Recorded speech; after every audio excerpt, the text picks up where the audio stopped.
önünü açacak adımları birlikte attık. İnşallah 2023 ile başlayan yüzyıl yeni bir Türkiye yüzyılı olacak ve Cumhuriyet'in ikinci yüzyılını Türkiye yüzyılı inancı ve anlayışıyla hep birlikte inşa edeceğiz. Bursa'mızın çok saygın insanları da aynı şekilde gayret ve çabayla bu inşada önemli rol oynayacaklardır. Türkiye'nin istikameti doğrudur. Yolu doğrudur. Enerjisi doğru istikamette sarf edilmektedir. Türkiye'nin istikametini değiştirmek isteyenler her seçim döneminde farklı kombinasyonlarla ortaya çıkabiliyorlar.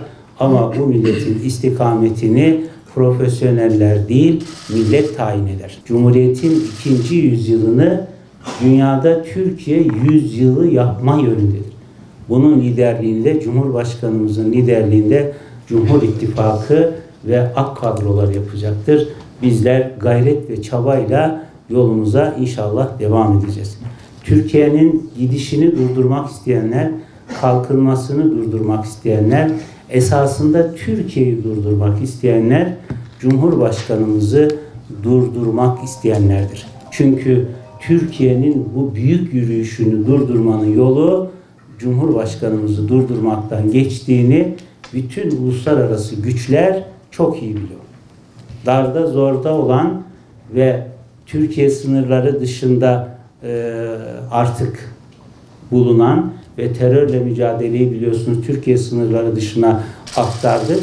Oradaki teröristler dahil uluslararası güçler, bütün çevreler ne yapıyorlar? Türkiye'yi istedikleri istikamete sevk etmek için Türkiye'yi durdurmak istiyorlar. Bunun yolu Türkiye'nin liderinin yolunu kesmekten geçiyor. Onun için Amerikan Başkanı Biden dostlarımızla yeni bir strateji uygulayacağız dedi. Ama ben buradan şunu ifade etmek isterim.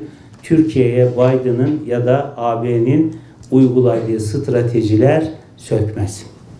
Çünkü bu millet kendi taktiğini de, kendi stratejisini de her daim kendi yapar, kendi uygular ve yine de öyle olacaktır. Neredeyse bir yıl oldu değil mi? İkinci tura başladılar. Toplanıyorlar, kapıda birbirini karşılıyorlar, yemek ikram ediyorlar, konuşuyorlar. Ne konuştuklarını da doğru dürüst bilmiyoruz. Bir de bildiri yayınlıyorlar, dağılıyorlar. Aldıkları bir karar var mı? Yok. Ürettikleri bir proje var mı? Yok. Türkiye taahhüt ettikleri cekcak dışında bir şey var mı? O da yok. Daha yol haritası nasıl belirleyecekler? Onu çalışmak için komisyon kuruyorlar. Geçiş süreci nasıl yapacaklar? Onu çalışmak için komisyon kuruyorlar. Bir işi komisyona havale ettiğinizde o işten hayır gelmez. Bunlar bütün işleri komisyonlara havale etmiş durumda. Allah muhafaza. Karar alamayan, karar alacakları konuları masada gündeme getirip konuşma cesareti gösteremeyen, konuştuklarında ortaya çıkacak sonuçlardan endişe eden, bu endişelilerden oluşan yedili masa, Allah muhafaza ülke yönetiminde olsa, Türkiye ciddi bir sorunla karşı karşıya gelse, bunlar toplanıp, konuşup, birbiriyle anlaşıp, birbirini ikna edene kadar Atalan Üsküdar'ı geçer. Türkiye'nin öyle bir zamana ihtiyacı yok. Yeniden koalisyon görüntüsüyle daha seçime gitmeden bakanlıkları, bürokratları, Cumhurbaşkanı yardımcılarını taksim eden bir anlayışla parsel parsel memleketin yönetimini, imkanlarını şimdiden taksim edeceğiz diyen bir anlayışla karşı karşıyayız. Kimsenin buna hakkı yoktur.